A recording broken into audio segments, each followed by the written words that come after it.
Oh, bunny Jesus, hear my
That was Closer Walk with Thee, or Closer Walk.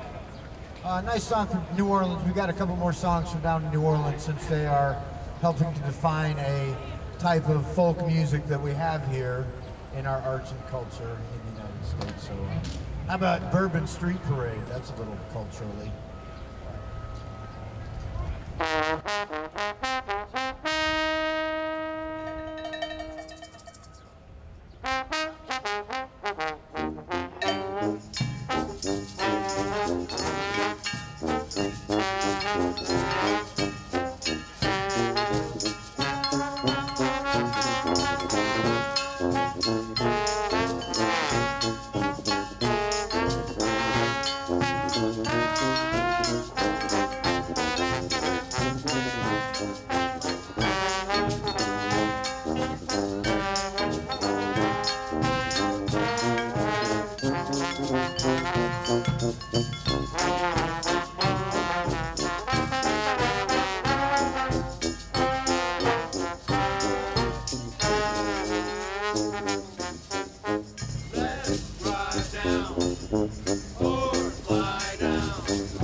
still in this New Orleans kind of thing, we got a sing-along called St. James Infirmary Blues. You can sing it along with us if you know the lyrics.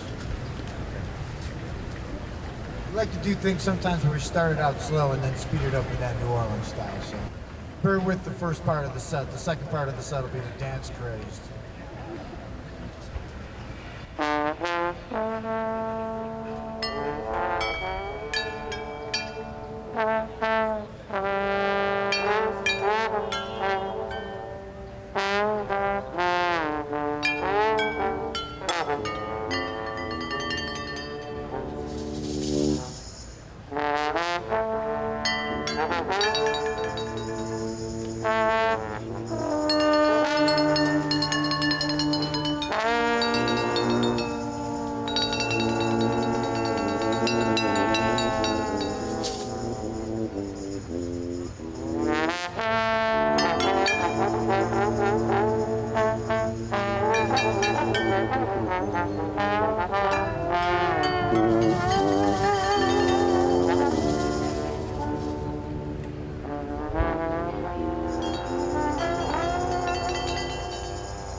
1, 2, 1, 2, 3, go. Yeah.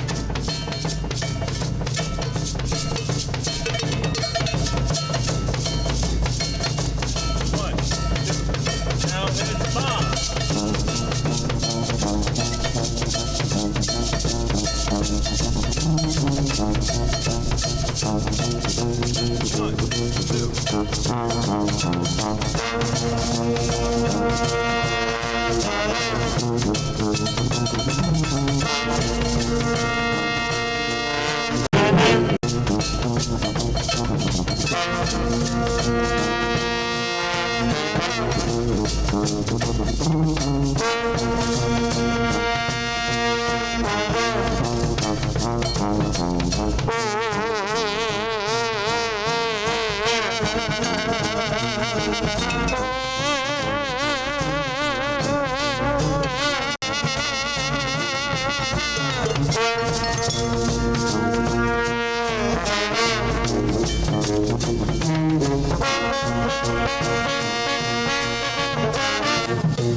Well, let me tell you a little bit about that song. It's a very simple song called Rock Anthem that Dan wrote. It's actually a B-flat tuning etude for all of you classically trained musical snobs out there that know what that is. That's a song that we're supposed to start out with so we can get all of our horns the same exact frequencies through micro adjustments of the tubing. But yeah, we don't ever do that. Thanks a lot. So yeah, that was Rock Anthem. Look, we have some more band members filtering in. They just found parking. It's great. A couple more from yeah, that's right, all the way from Oak Park. It's still Chicago. All right, yeah, well, let me introduce the late guys here. That's John and Rob. Let's hand it for these guys. Hey, at least they showed up. They wanted to miss most of the stuff where I talk, so that's fine.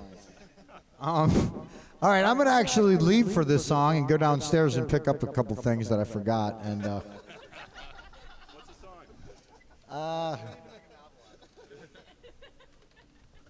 I don't know what the song is, actually. What would be a good one for me not to be here? All right, yeah, let's do our song, Triumphant Elephant, written by our esteemed baritone sax player, Jimmy Vanish. I'll be right back.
Oh, yeah, that's right. How about, one great song you can do? Yeah.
anyway, we had another band member just come up, Ashley, on sousaphone, who's a lesson to us all that it doesn't matter if you're a little girl and you want to play sousaphone and they say, no, you're playing flute. Or if you're a big guy. No! Say no!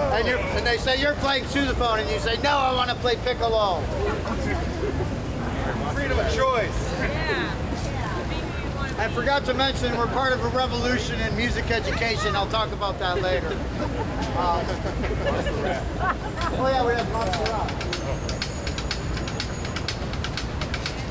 There's other bands around like us, believe it or not, in other cities.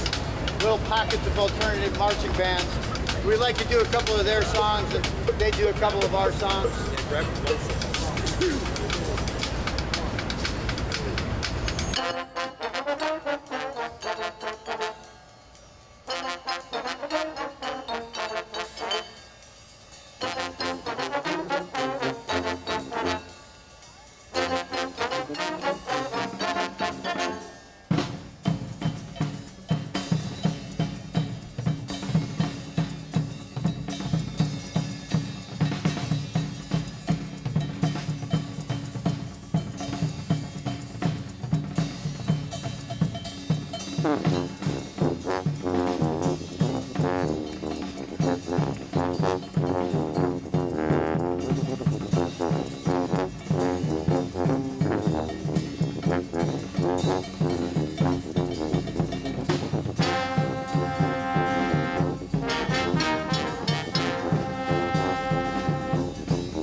Everyone around here is so weird and so in love. It's great.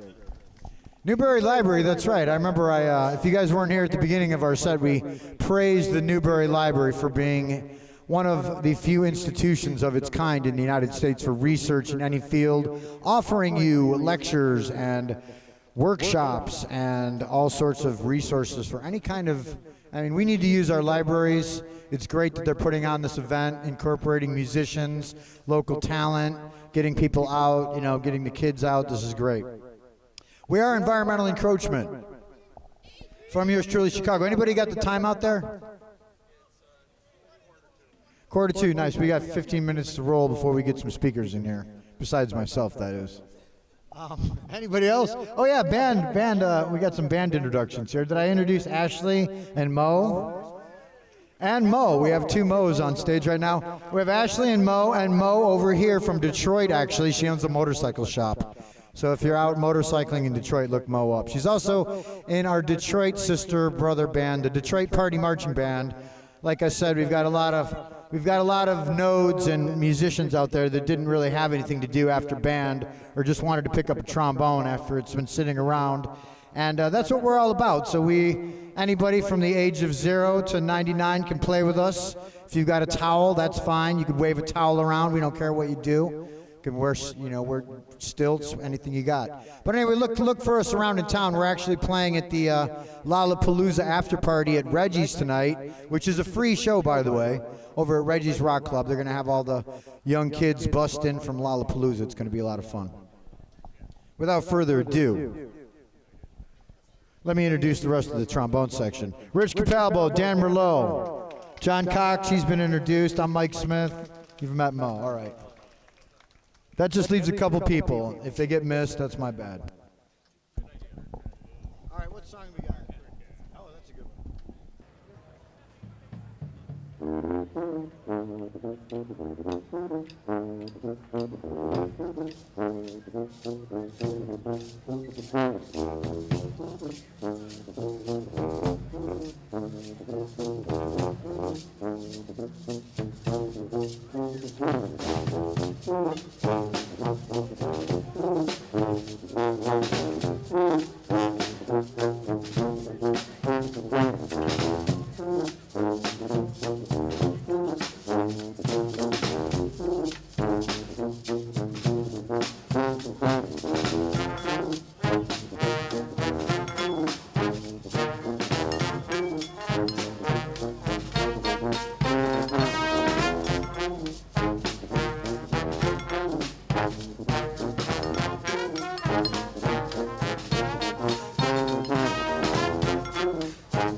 Darn it, did I introduce Rich? He has to go because he drives a carriage downtown.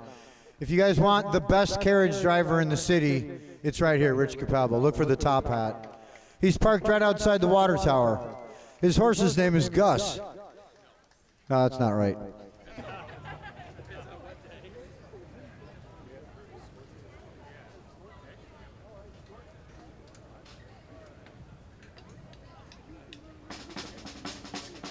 If you want Rich's autograph, now's your chance before you...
Give it up for our drum section.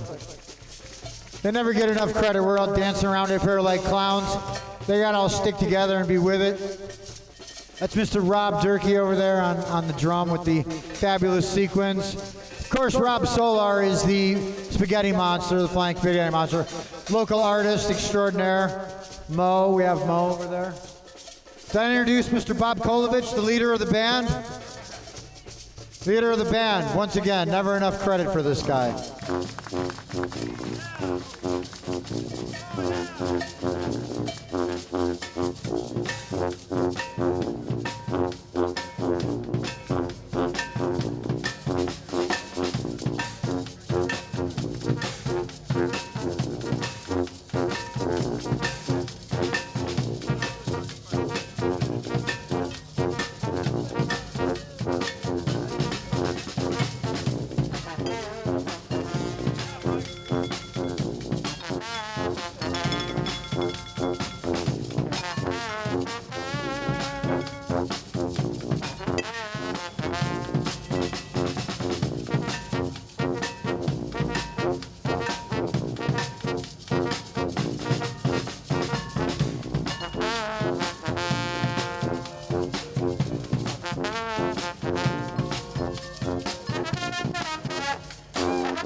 Well, that's pretty much it for that's us. Yeah, we're done.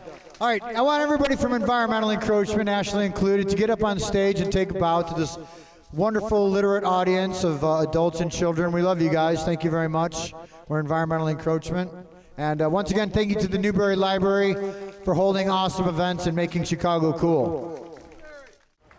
It is with great pleasure now, and welcome to this. You guys know the routine, and those of you who are new, just follow the crowd.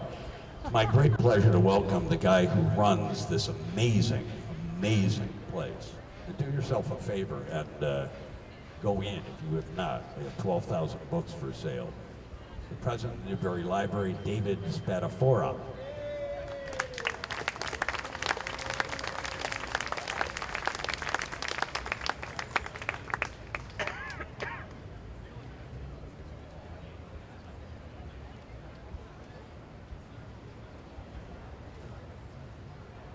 I've just been informed that even though Brian, the alderman, and a really decent guy, he's no Patty Bowler, I'll tell you that, his staff is here. So if you're a resident of this fine ward, or you want to have his staff bitch about Rahm Emanuel to him, feel free. They're wearing... See that white tent over there, everybody? That's the Rahm Emanuel bitching tent. Ladies and gentlemen, again, David Spadafora.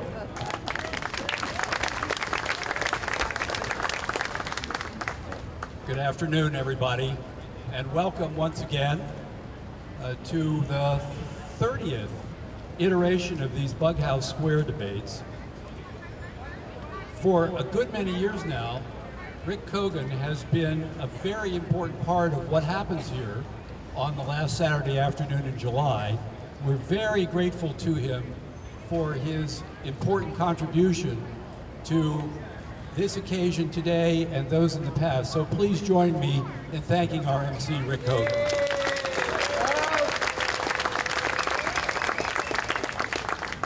Yes, it is the 30th anniversary, and hard to believe, though it is, for 30 years we've been gathering here to have a main debate and to do those soapbox debates, and in general to celebrate freedom of expression and freedom of speech.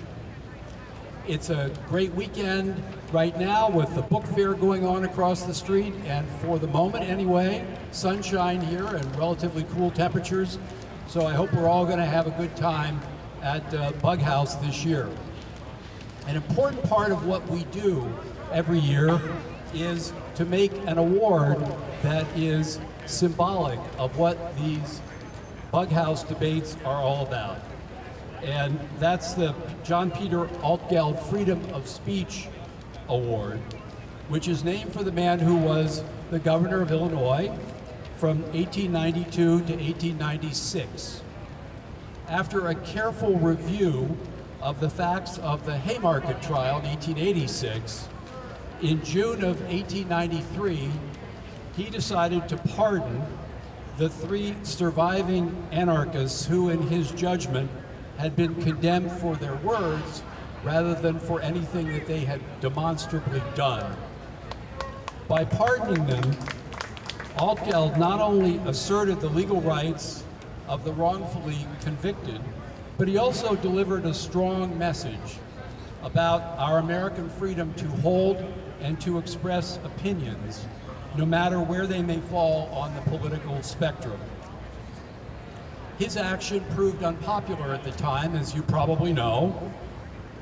Standing up courageously for freedom of speech ultimately cost him re-election, and it ended his political career. But nonetheless, as we mark the now 123rd anniversary of Governor Altgeld's pardon, we know today that it stands as a landmark event in our country's history of freedom of expression.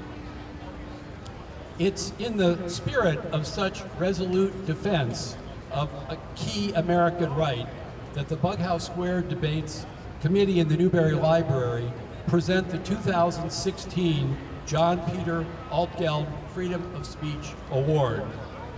It goes this year to Witness, an international organization working to help people use video as a medium of expression and as a vehicle for fighting for human rights.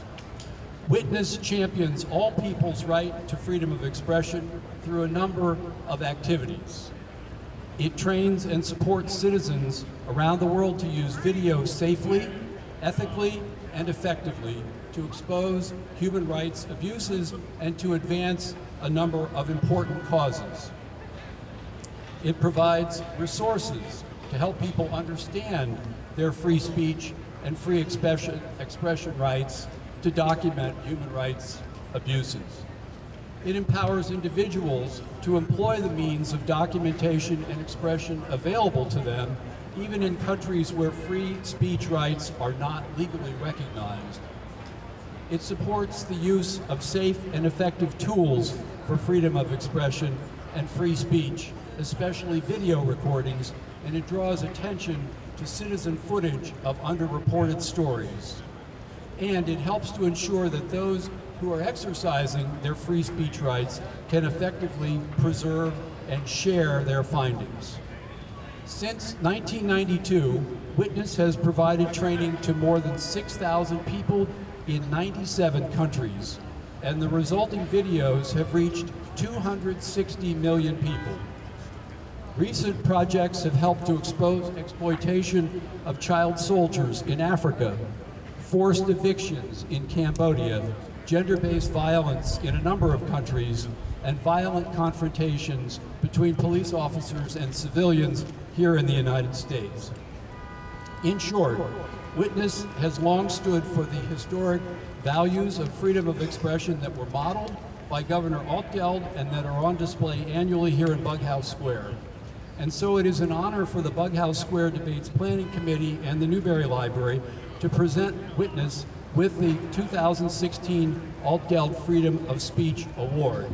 I ask that Yvette Alberdink-Time, Executive Director of Witness, now come forward to accept the award.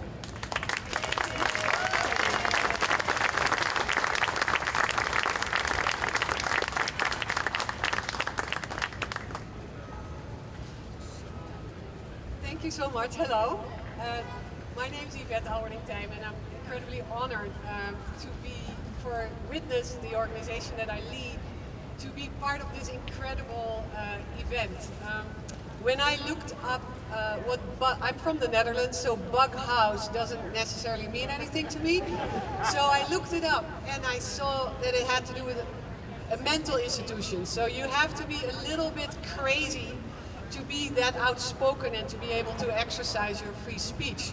But what happened, the reason Witness exists is in 1991, an ordinary citizen with a huge giant Sony camera actually filmed the Los Angeles police beating an African-American man, and that man was Rodney King. And the person who actually filmed this is a guy called George Holliday, who probably was the first citizen witness almost 25 years ago. So we started an organization that believes that the truth, the visual truth, can lead to justice. So for the last 25 years, we have been supporting people all over the world to tell their stories and to turn those stories into powerful tools for justice. And video still, that Rodney King moment happens all over the world, including, as we all know, in America, every day still, right? And speaking of mental institutions, just last week, videos came out of Australia that showed youth being incredibly abused inside institutions, where reports had been filed for a long time, but only when videos showed up of hooded youth who were being shackled was actually something being done about it. So we think a lot about free speech, and we think a lot about what does visual speech actually really mean.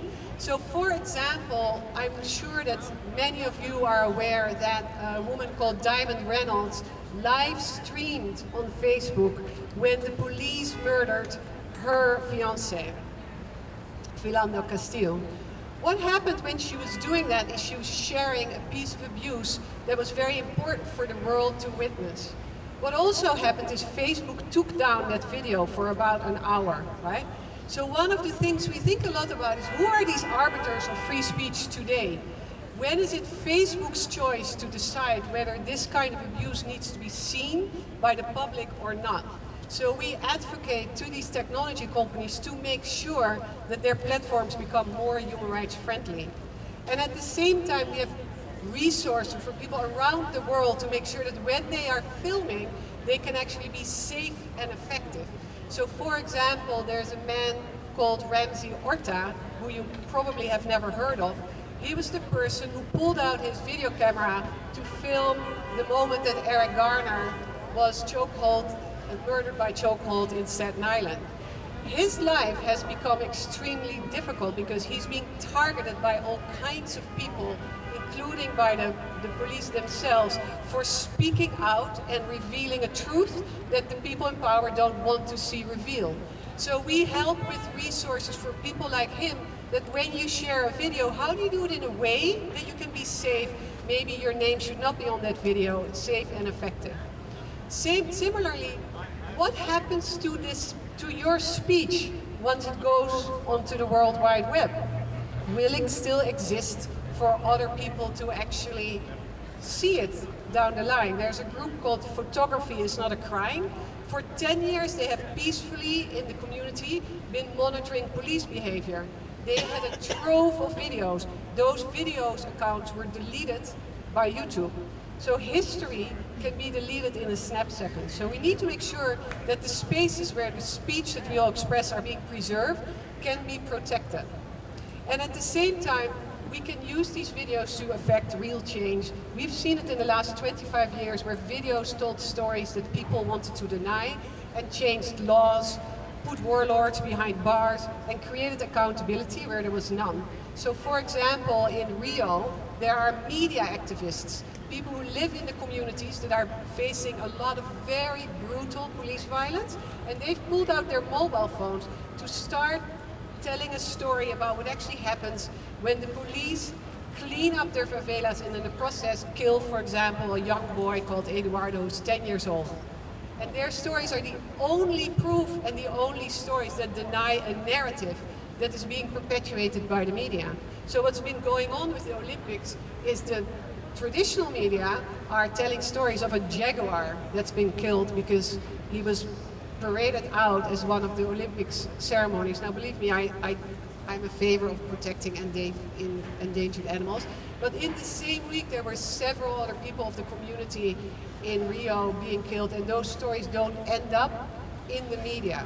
So one of the things we do is we empower people to own their own narrative, to tell their own stories in a way that people can actually find them, and in a way that preserves their dignity, and in a way that they can make sure that their stories are told in a way that they actually want to tell them.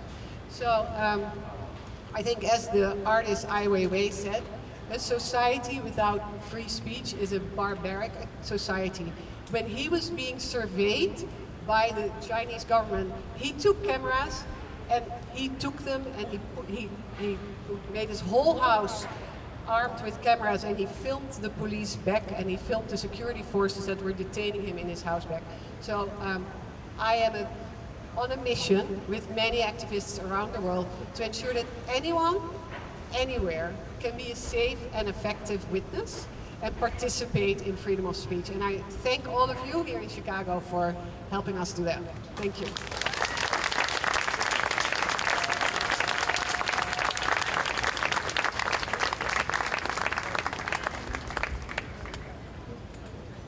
Okay, y'all ready for the main debate? Want to know what it is? Do you care? You want to know what it is? The title of this main debate is Chicago broke? That's it. Yes.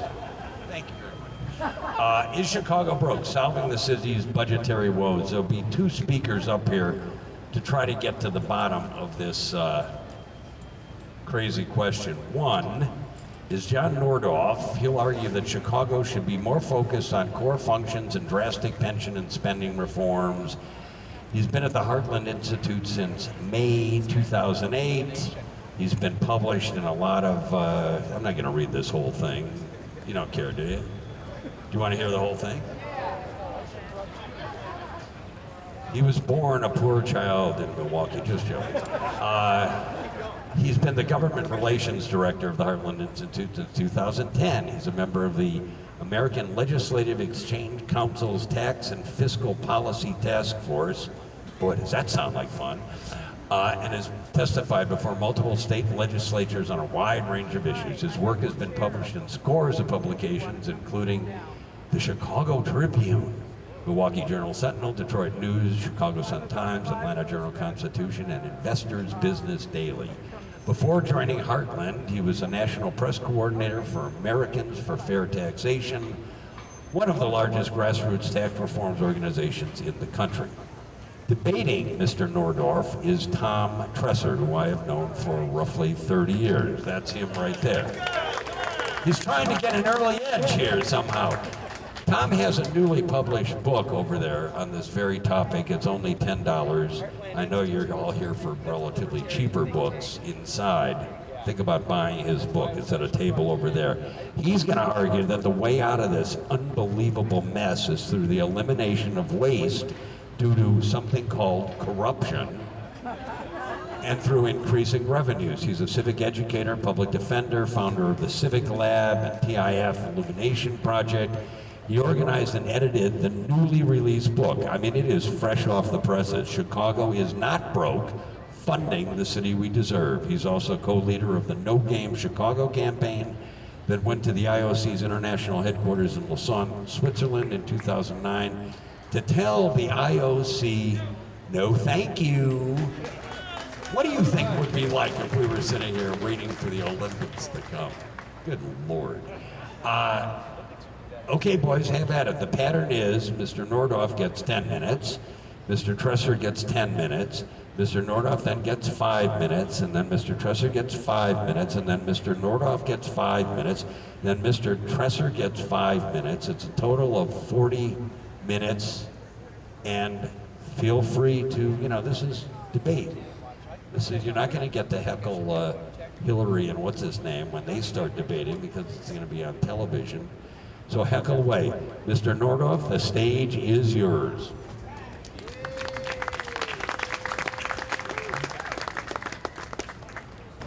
Thank you all for coming. A little too short for this, but that's okay. There you go. So thank you all for coming. I really appreciate everyone coming out. It's great to celebrate free speech in a great American city like Chicago. I want to just kind of briefly talk a little bit. Speak into your microphone. Can you hear me better? Yeah, okay. There we go. Good. So I want to just briefly talk a little bit about kind of my background, but kind of in just kind of where my head's at on these types of issues. So obviously the question is Chicago broke. Well, my background is fiscal issues. I've written about property taxes here in Chicago and Cook County, where we've seen property taxes increased 50% over the last 10 years. I've looked at the municipal crisis here in Chicago and the surrounding taxing districts. Actually, in Cook County alone, there's 518 different taxing districts, including 3 mosquito abatement districts. So that's just kind of where my head kind of comes around these. Obviously, working for a think tank, I spent a lot of time analyzing, researching, and looking at various different questions and trying to come up with the best possible answers for these questions. But as anyone, I haven't been able to find the answers to all the questions I've tried to ask. So, there's a couple questions I've still not been able to figure out, like where the heck is Carmen Sandiego? Or who did, in fact, let the dogs out? And probably most importantly, what is Victoria's Secret? Still trying to figure that one out. Oh, okay. Well, there you go. They use child labor, he says. That's the secret. So I want to look at So I guess what I'm trying to, what I want to look at, so the question is Chicago broke? Well, I'm here to say, simply put, that yes, it is broke, and we need to fix it. Otherwise, we're not going to have the great Chicago city that we have been come to to love and enjoy, with the great parks, the great libraries, and everything else that comes with living in a great American city. I have 3 points that I want to kind of focus on during this conversation. One is that Chicago has an unsustainable long-term debt problem. And eventually that's going to crowd out the core functions of government that we all do appreciate. Fire, sanitation, libraries, education, all these important things. So that's kind of point one that I'm going to look into. Number two is that revenues are not a problem. We actually have increased revenues throughout the years, and actually that the politicians' addiction to spending and what they spend things on is a problem. And third, and maybe even most importantly, is that entrepreneurs, workers, and families will continue to flee our city unless we address these fundamental problems. And then I'll probably go into kind of some of the solutions that I see in terms of how we can actually correct this fiscal ship and keep Chicago great. So part one, Chicago has a long-term debt problem. I think everyone pretty much knows this. I can't wait to hear what we hear on the other side about this. The Chicago Financial Report just came out earlier this month. They found that the total debt burden is $29 billion. That's actually an increase of $11 billion over the previous year. So even the city itself, according to their auditors, have said there's a lot of debt on the books. What does that actually mean? I mean, that's just a big number. Well, in terms of expenditures last year, the city of Chicago spent $11.5 billion, so it's about 2.5 times, or almost 3 times as much of the total spending in 1 year. So it's a significant amount of money. In addition to that, the Illinois Policy Institute actually looked at how much per household debt burden there is. So they took all the amount of debt that there is, they broke it down by household. And if you split that up, that would actually be $63,800 for every household in Chicago. That is your portion of Chicago's debt. That is more than the median household income in Chicago. How much did they have coming in? I will get to that. That's actually point two, so I will get there. Just last year alone, we spent $860 million just on the interest. Almost $1 billion just on interest. And we see the bad credit ratings. Moody's, we're now at junk bond status, which not only hurts us in terms of companies moving in and people looking to move here, but it also makes those interest payments even more. So we're definitely have a spending problem, and especially the long-term debt liabilities. Part two, the revenues. As he mentioned, how much are we bringing in? That's a good question. Well, from 2005 to 2015, we actually increased spending in Chicago 112%, more than doubling the amount of revenue in the state. We also raised taxes over a dozen times over the last 5 years, including most recently a $700 million tax increase. In addition to that, we have the highest sales tax of any major city in the United States. We have the highest cigarette tax of any city in the United States. We have the 10th highest residential property taxes in the United States. So we have very high taxes. We have pretty strong revenues, even though we're losing people. So moving on, point three, which I think is very important, is entrepreneurs, workers, and families will continue to flee the city of Chicago if we don't right some of these financial problems. So the city has raised the cost of living due to taxes and on top of everything else. And as a result of that, we've actually seen declining population. Since in the U.S. Census in 2014 to 2015, just 1 year, we lost 80,000 residents to out-migration.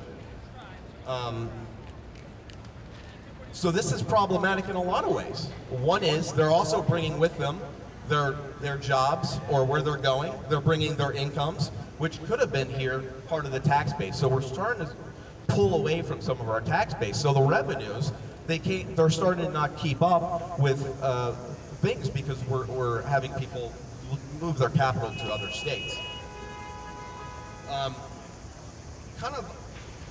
And I only see this migration actually getting worse.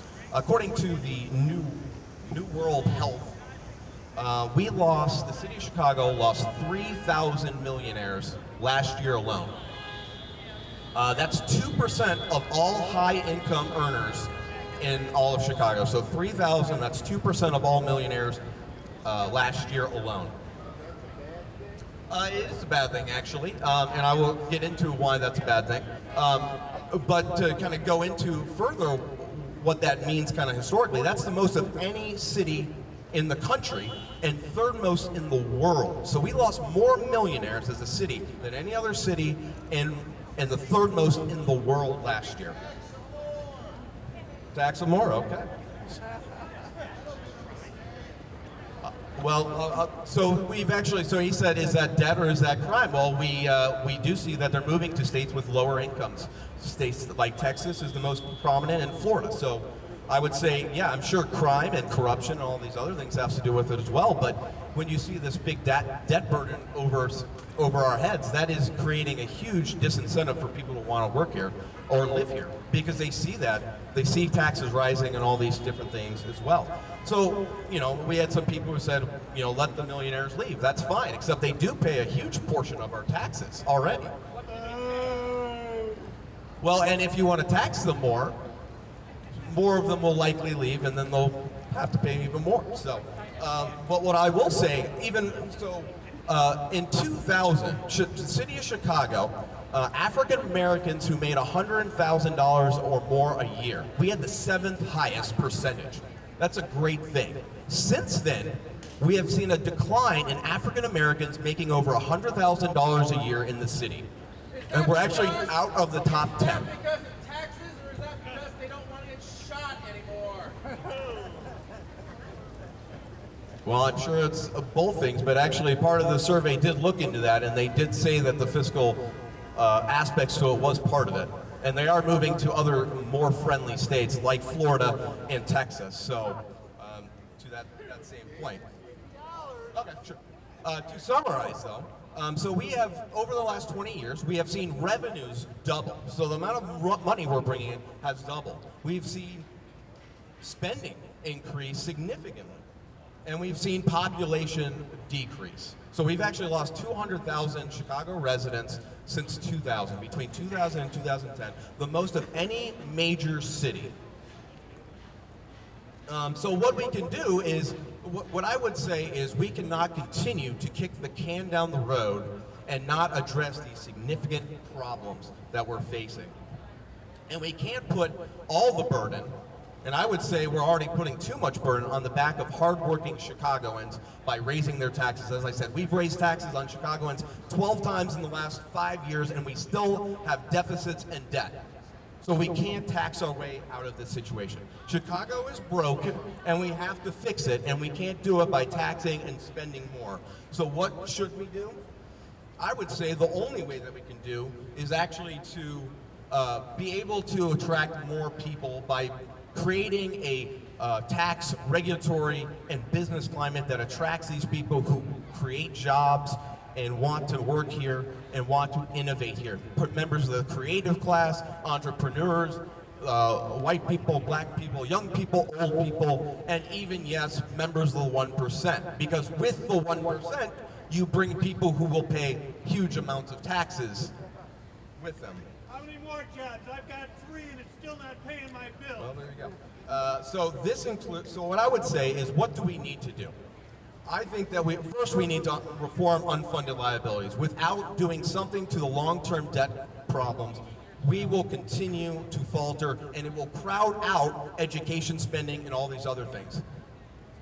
What we also need to do, we need to eliminate barriers to entry, occupational licensing. We need to reduce those. We need to get rid of some of the fees. It costs $750 a year, or $50 just to open up a lemonade stand or a business here in Chicago. That's more than any state in Indiana. It costs $100. This is ridiculous. Why are we doing this to small businesses? We know the big businesses can afford that, but the small business can't afford that. We need to reduce those barriers to entry. We also need to eliminate corporate welfare. Why are we giving handouts to corporations? Film tax credits. All these different things. We need to eliminate these things. I know the other speaker is going to be talking about this, but I agree. We need to eliminate TIF districts. They are a handout by big politicians for their own favor. So we do need to eliminate those. I completely agree. We also need to create, probably most importantly, a tax and regulatory climate that will actually attract businesses, small and big. We don't need to keep doing this, well, Boeing says they're going to leave, or Sears is going to leave, so we need to throw special tax treatments towards them so that they stay. No, we need to create a tax and regulatory system that encourages growth here for companies that are already here and companies that want to come here. Without that, we will continue to be broke, and we won't be able to get out of this mess. So thank you very much.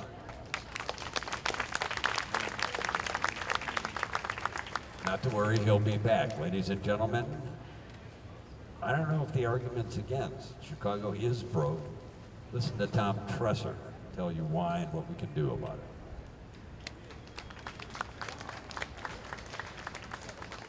All right, how we doing out there? All right, so my name is Tom Tresser.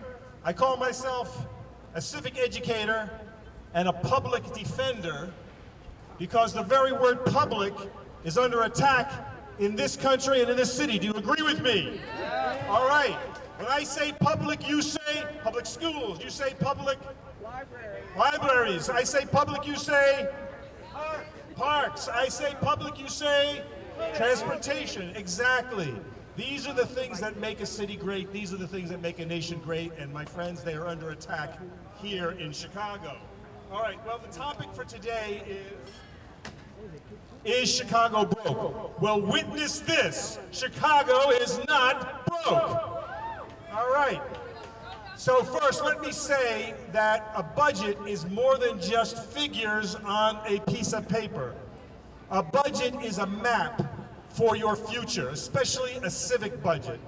It's also a scorecard for who's in and who's out. And my friends, in this city, we the people have been out for so long, I can't even count.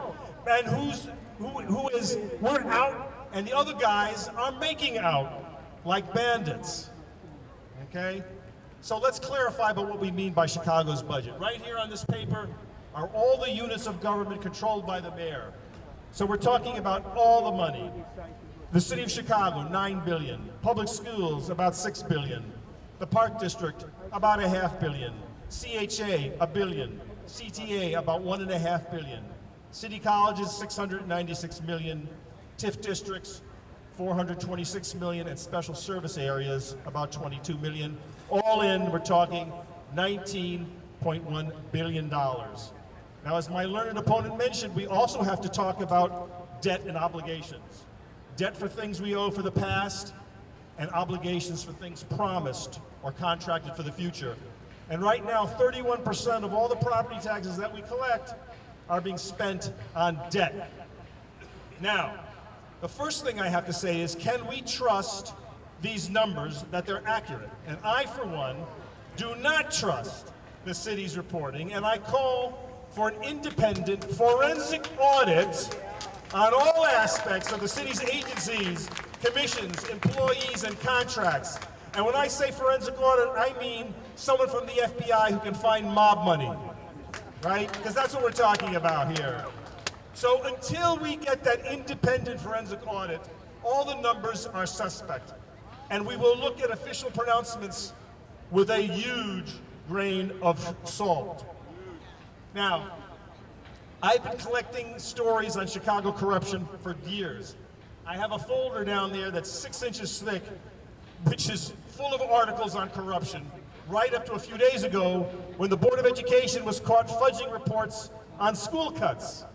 Experience has taught us not to trust City Hall when it comes to our civic finances. And we have a book here called Chicago is Not Broke, Funding the City We Deserve. And the lead-off chapter is by Dick Simpson, the professor from UIC, who chronicles corruption. He's written a light summer reading book called Corrupt Illinois, Patronage, Cronyism, and Criminality. I highly recommend it.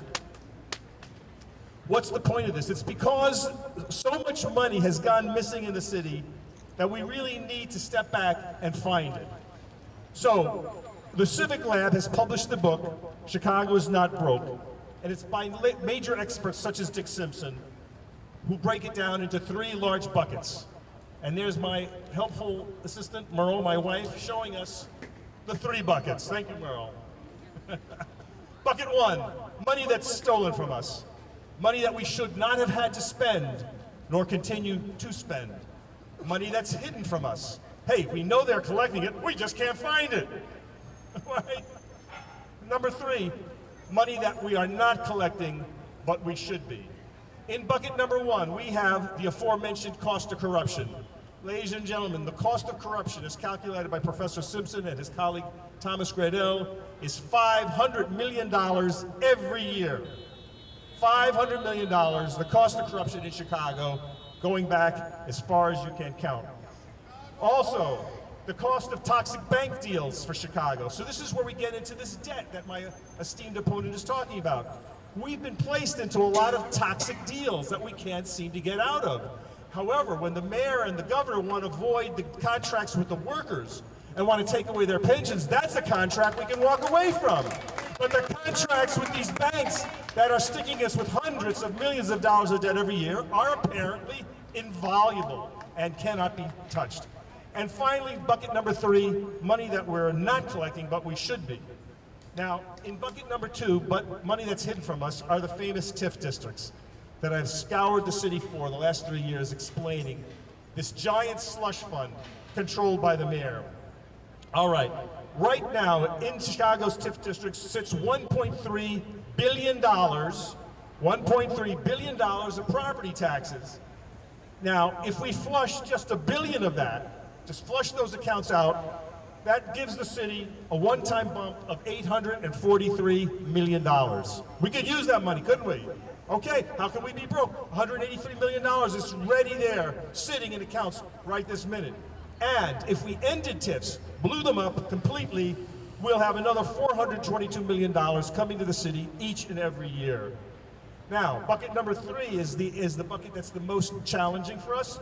It includes revenues that we're not collecting, but we should be. Number 1, a progressive income tax for the state of Illinois. We have the most regressive income tax in the country. Very few states are worse than us. And what that means is the poor people pay relatively more. It's not fair, which means that the richest are getting away without paying their fair share. The second idea is a financial transaction tax on LaSalle Street.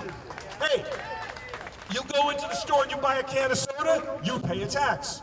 You buy a loaf of bread, you pay a tax. But these gamblers down on LaSalle Street who flush a quadrillion, that's a quadrillion, that's zeros from here to the end of the street, no tax. Is that right? No, it's not right. And finally, in our bucket number 3, a public bank for Chicago. Let's have a bank that works for us, not screwing us. All right, now we got to get hold of all those 3 buckets. And so our authors have collectively put together these ideas for you, and they have added up to $9.8 billion of waste.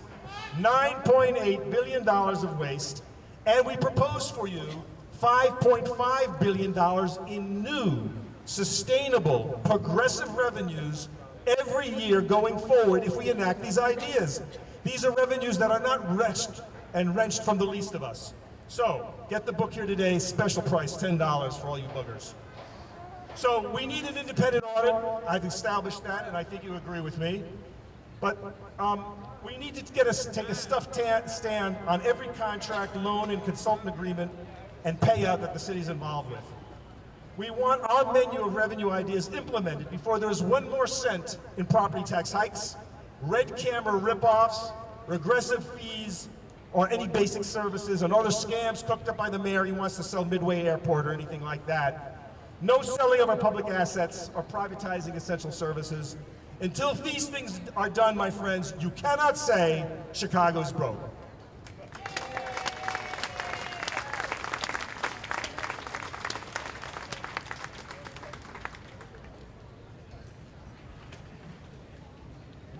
In response, John Nordorf.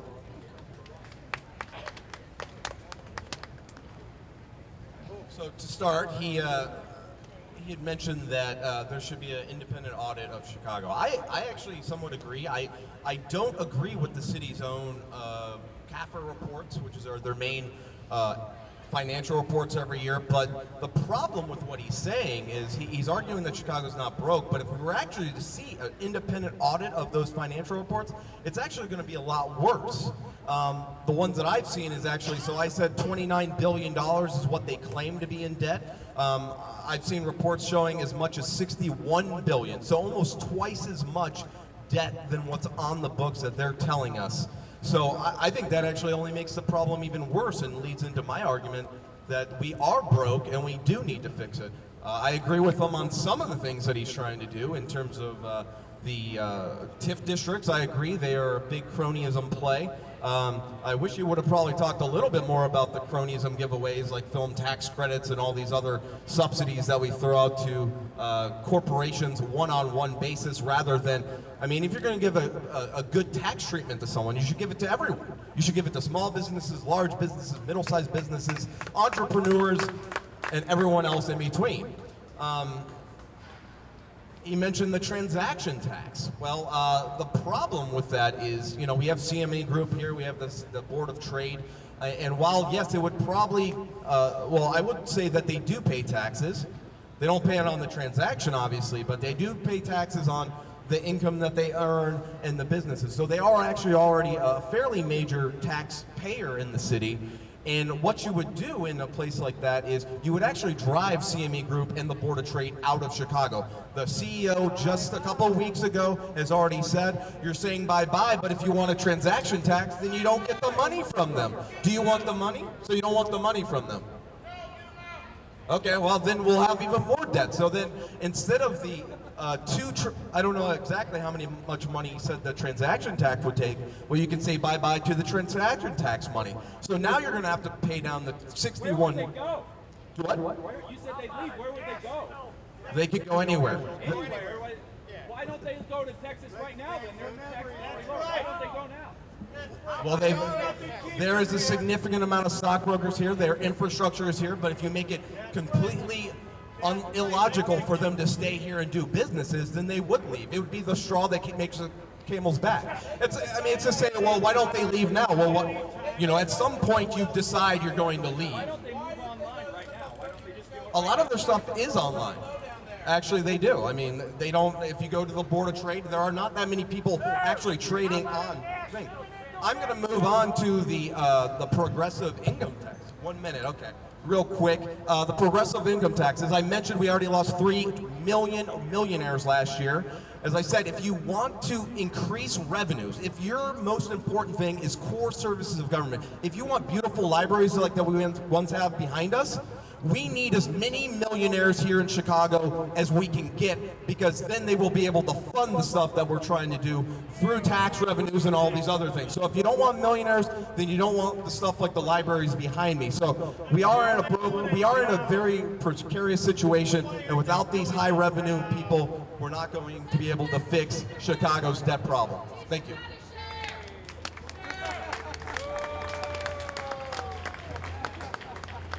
Okay, well let's get something straight right away. We're done taking care of the millionaires, okay? We are so done with that. They are well provided for. You know, we've been taking care of the millionaires since the Chicago plan of 1909 with the beautiful city. That is to say, the whole purpose of a city is to make millionaires comfortable. This is trickle-down economy. It doesn't work, it hasn't worked, and it will not work. So let's get rid of that thought. So, LaSalle Street tax, it's the biggest idea in the book. According to our authors, it would generate $2.6 billion every year for the city of Chicago. Now, my colleague says that the exchanges will leave. They're not going to leave. They can't leave. It's outlined in the book. 1, co-location. So the servers that provide the trading tools for the sellers are located right next to the CME exchanges. It's a building the size of 7 football fields. Are they going to move that to go where? No, I don't think so. Also, liquidity.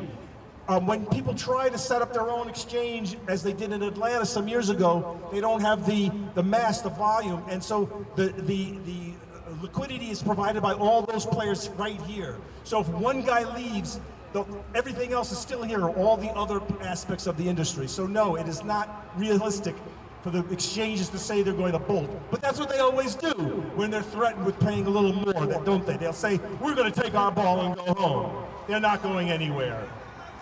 All right, so these toxic deals have to be investigated. Right now, with the toxic swaps that the Board of Education have gotten into, they're open to a legal challenge for all the fees. That means termination payments and the profits.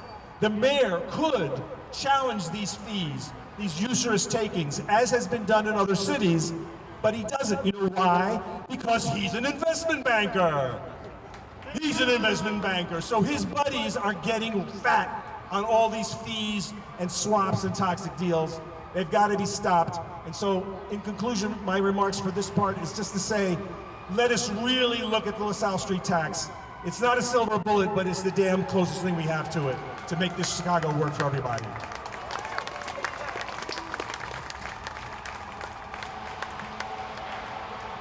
So back on the transaction tax issue, you know, you don't have to take my word for the head of the CME group said they'd leave. So I don't think they're going to get the servers. You can move servers. The idea that you can't move servers to another location is ridiculous. CME group had moved here. Someone mentioned a national transaction tax. You know what? You can have that debate, but we're not debating that. We're debating a Chicago transaction, a financial transaction tax. And if that happened, there's no reason they would not leave. Actually, so go back. I want to go back to the high income tax, the progressive income tax that some people are talking about. I looked at all the different billionaires in Chicago who reside in Chicago. There's about 20 of them. I added up all their net worths, and it barely, just barely. So if you commandeered every single dollar that they own, billions and billions, it would still not, no, it would still barely cover the amount of debt that Chicago has. And then they won't be paying taxes every year.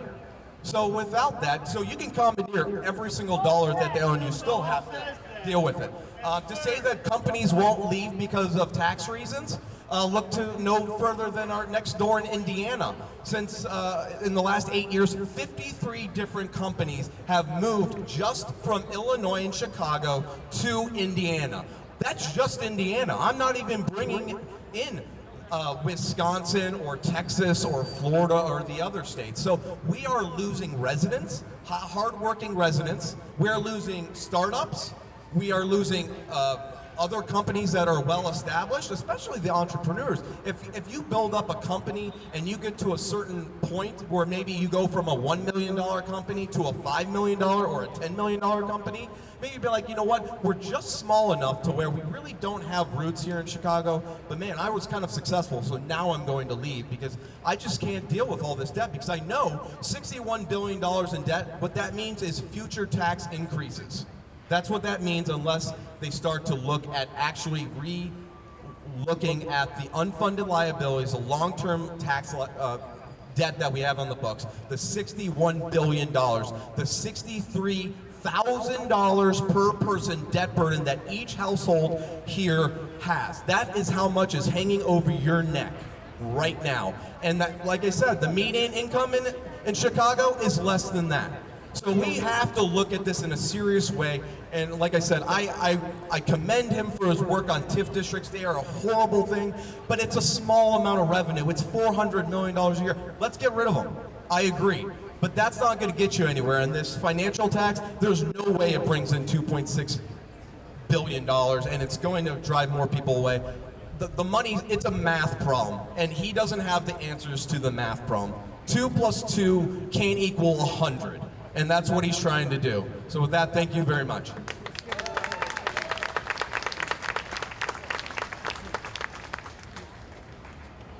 Okay, folks, it's hot out here, so I'm going to wrap up. Yeah, I guess that's my biggest round of applause so far. Get them off the stage. Well, my friends, as I said, a budget is more than just the sum of the numbers on the page. It represents the values of your city, of your leaders. It represents the future that you wish to see for yourself and your neighbors. So how do I know Chicago is not broke? Well, Navy Pier tore down an old Ferris wheel and built another one for $27 million.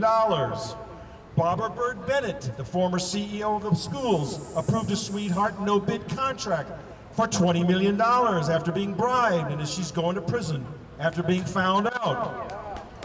The Belmont flyover for $570 million. That'll be a time saver for Lincoln Park yuppies like me, which will also demolish 16 properties. That's over $500 million for something nobody asked for. Also, Chicago police continue to shoot black people under suspicious circumstances, and the Chicago Police and City Council pays out millions and millions of dollars to the victims and their families. And as I pointed out, Chicago had $1.3 billion in property taxes sitting in TIF funds. And about 55 million of that is going to subsidize a Marriott's hotel down in the highly blighted South Loop Convention Center district. It's so blighted I can't even look at it. Since they're corrupt, why should we trust them with more revenue? That's right. Well, the question is, if they're so corrupt, why should we trust them with revenues? Well, you know what? I believe in government. I believe in government can work for us. We just need a better government. We just need a new government. But the government idea is a good one. Now, Chicago continues to pay hundreds of millions to clouded law firms, banks, financial service outfits, and consultants. Hundreds of millions of dollars. Those are bad deals. You know, they're toxic deals. They're suspect deals. Deals that are done in bad faith and with a closed loop of insiders and self-dealers. So maybe we should say, rather, that white Chicago is flush and not broke, but that poor Chicago, black Chicago, is broke and is getting broker. Now, my friends, there is money to pay proper and justified debts, but we need, as I said, a top-to-bottom review of our books to sort that out. And there is plenty of money in Chicago to run our city, so that it works for all of us, not just for the folks in the loop and the mayor's friends and his campaign contributors. So please do not believe the narrative that says Chicago is broke. It's code for pay the players and screw the citizens. Thank you very much.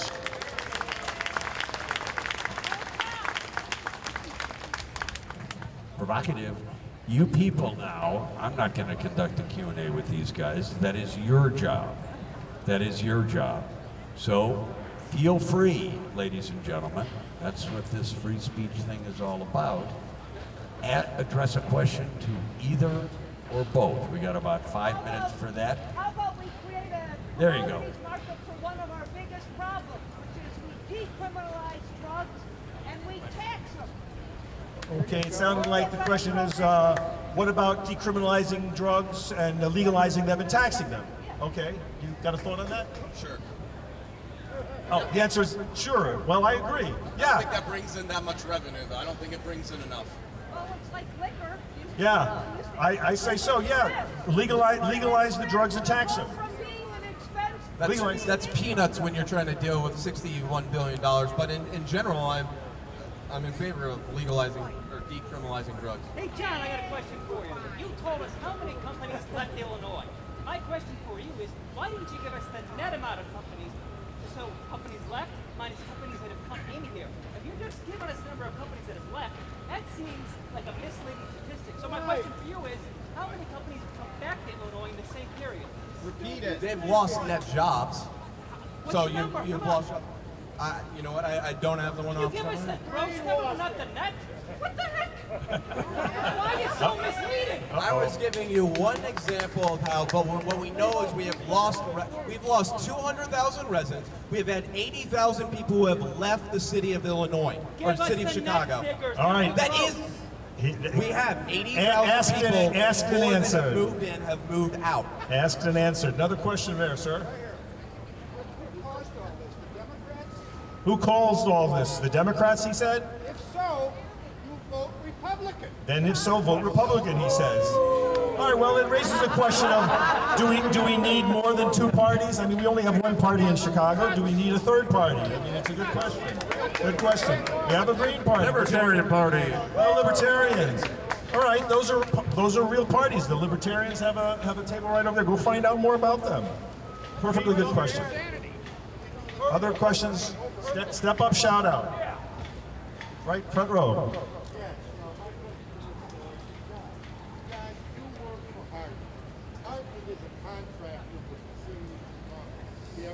No, we are not.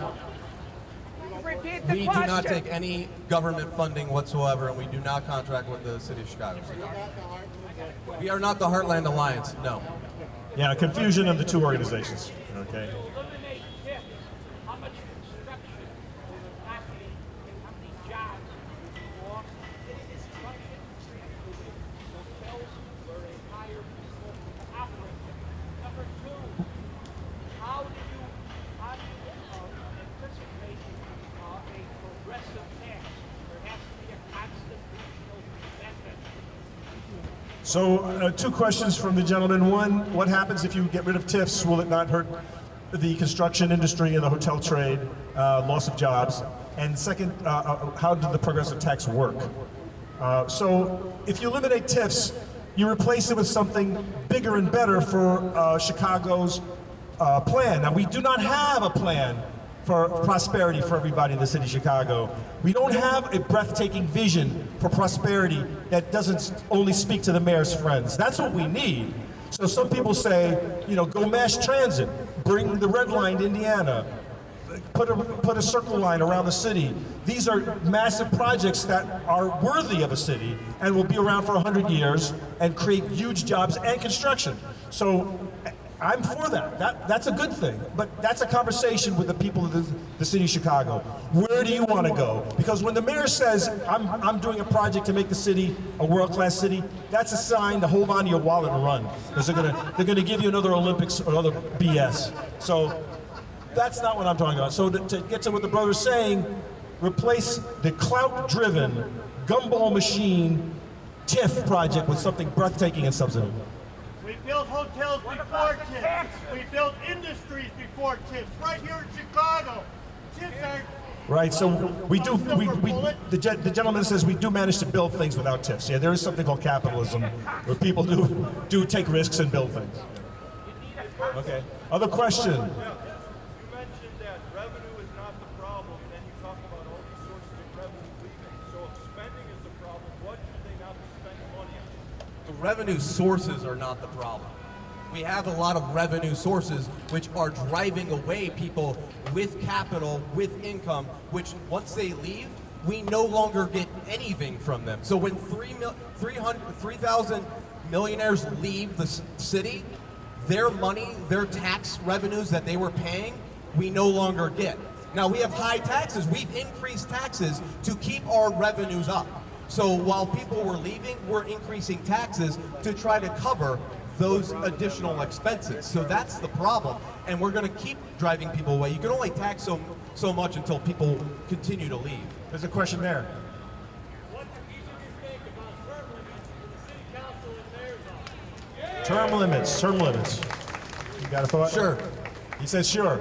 Well, yeah, I'm not against them, but you know, what happens when you get a good alderman like Wagaspack or somebody else in there? Then then he's term limited. But yeah, I'm desperate for something, so I'll go for term limits for now. Let me just say, though, on that point, though, about kind of, so Democrats have obviously been in power in Chicago for a long, long time. So if you believe that there is a problem in Chicago, it is because of the Democrats. There are no Republican elected officials in Chicago currently.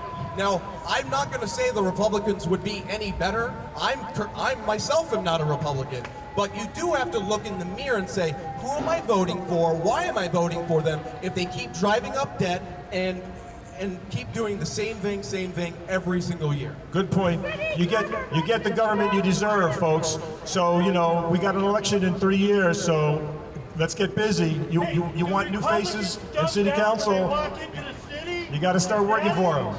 Got to start working for them. What about the pensions? Questions? What are you going to do about the debt that we have? Are you just not going to pay the pensions? What are you going to do about that? question is, what about the pensions?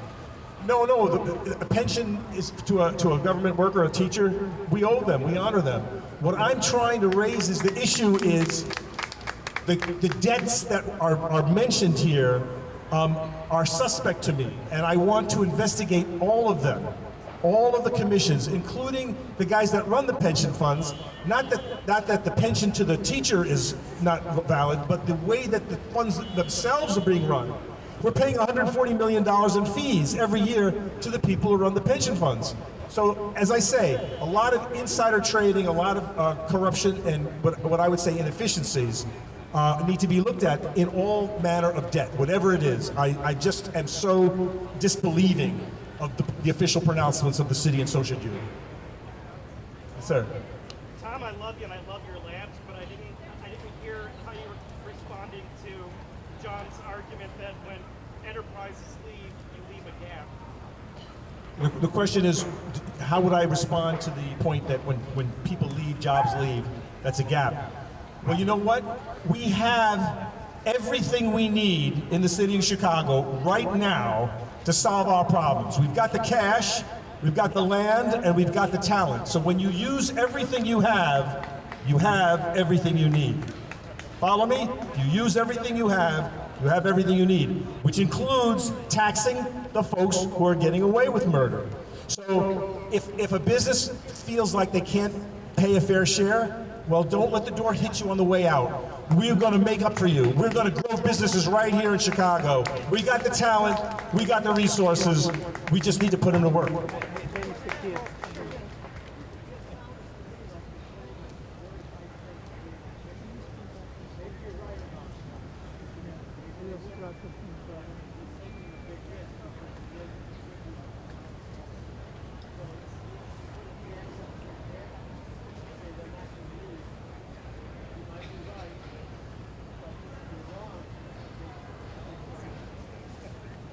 We should be encouraging companies to come here, not encouraging them to leave and say, don't let the door hit you on the way out. They pay taxes, they hire people, and they are what are part of the lifeblood. It's the workers, it's the small business owner, it's all these people that make Chicago great. And that's what we need to do. We should not be discouraging companies from investing here in Chicago in a transaction tax, high income tax. All these other things are going to drive businesses away. You know, I want to correct the record just for a second. We often hear language like that implies or states overtly that it's the businesses that are the job creators. You know, we got to take care of them, right? You know what? It's the public sector that makes the private sector possible. When you invest in the public, when you invest in public education, public transportation, public parks, that's what makes a city great. Not giving tax breaks to the billionaires that don't need it. So yes, invest in the public and you'll get a thriving private. People created the government. Government did not create people and jobs, and they never do. You've made a great case in your book for the LaSalle Street tax. And I'm just wondering why people don't realize that there are Nobel Prize winners that endorse it, 204 economists and financial traders, and if these taxes have been used in other places in the world, and they have not moved, and they've raised billions of dollars. So why can't we? The question is, if you read the book, you'll see a strong case made for the financial transaction tax, and it's about 20 jurisdictions off the top of my head, Singapore, London, many other places have the financial transaction tax at a higher rate than we're proposing, and those markets didn't melt down, they didn't run away, and billions of needed dollars are being raised to fund essential services in those places. Well, all we want is a conversation, for Christ's sakes. We just want to put these ideas on the table before Mayor Emanuel rams another $700 million of property taxes down your all's throats, which is what he did last year. There wasn't a murmur. There wasn't a conversation anywhere to talk about some of these ideas. So all we're asking for is to put these ideas on the table in a substantive way so we can talk about it. Yes, sir. There are 7 states in this country that have no income tax. Chicago also has the highest sales tax. And by the way, none of those 7 states owe a dime. They have no debt. Not one of them. That tells me that it's the public sector and all the corruption in government and in public services that is causing this big problem here. I agree with you. I mean, we've seen the largest growth. As I said, most of the people and the businesses that are leaving our state are for lower tax states, including Florida, which also doesn't have income tax, like Texas and other places. And you're exactly right. And these are not necessarily just the big, we're not talking about big evil corporations. I'm talking about people who are starting a business. Uber didn't become Uber overnight. Facebook didn't become Facebook overnight. It was entrepreneurs who invested their time and resources and create these businesses. Well, if you don't have to look far to a state that's cut taxes. Look at Kansas. They're in the shitter. They're in the shitter. So Brown back there has cut back taxes and they can't open schools. Whereas nearby Minnesota, they've raised the taxes and the state is flush. The state is doing well. Jobs are being created. The schools are sound. So, you know what? It takes money to run a great city. Now, the gentleman here has kind of caught me out. He's caught me out. Because on the one hand, I've been spending the last 30 years of my life fighting the Democratic machine, right? And at the same time, I'm urging bigger government, aren't I? I'm urging more money for the public. That's what I'm saying. It's because, as I said before, I believe in government. I just don't like the governors of this place. They need to be replaced. That's my answer to you, sir.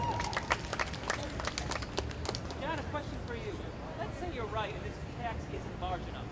How would you pay off our debts? We need to restructure the debts themselves first. No. We need to figure out how to reform the pensions. Quite frankly, we need to give new employees the option of getting into defined contribution benefit plans, which gives workers the flexibility. There are many public workers who do not stay. There are public workers who don't work for government their entire career. There are people who work for 3, 5, 7 years and then go and maybe work for a different government or move to another state or go into the private sector. Those people lose their entire pension. So why don't we give people the flexibility? Not only will it give the worker the flexibility, but it will also force the government to put that money into your account so that you don't have to worry when you retire if it's going to be there, because you have control of it. You have the freedom to take your retirement where you go, rather than hoping, wishing, praying that the government is going to be solvent and be able to pay that bill in 30 years. You didn't answer my question, John. What do you do with the existing debt? Not new workers. How do you pay off our existing pensions? You got to raise retirement ages. You have to. Yeah, it's always on the back of the workers. Yeah, the workers always have to pay. The banks never pay. The workers always have to pay. This is a sad song in the city. You don't have to go far. You don't have to go far to find millionaires and billionaires who are sucking up our resources and not paying their fair share. So it's kind of an issue, back to the point of what kind of city you want to live in. Or maybe I should ask it another way. Who is Chicago for? What is a city for? And it seems like Chicago has been turned into a machine to suck the resources from the many into the pockets of the few. That's what Chicago's turned into. It should be a machine for opportunity, where everybody gets a fair shake and the city works for everybody, everywhere, all the time. Okay, I think we're at the end of our time. I'm getting the high sign. I want to thank you folks. I want to thank both of these guys, but I really want to thank you folks. I've been doing this for about 10 years, and that was one of the great, most engaged. You're not as crazy as you usually are. What's the matter with you people? An idea, though, if you want to continue this kind of dialogue, and I think it's really important to talk and yell and scream and argue with one another, the Old Town Ale House is one of my favorite places to do this. And the proprietor of the Old Town Ale House, Bruce Elliott, who remembers what went on in this park before these formal debates, is here. So if he's there when you go there, carry on. Fellas, thank you.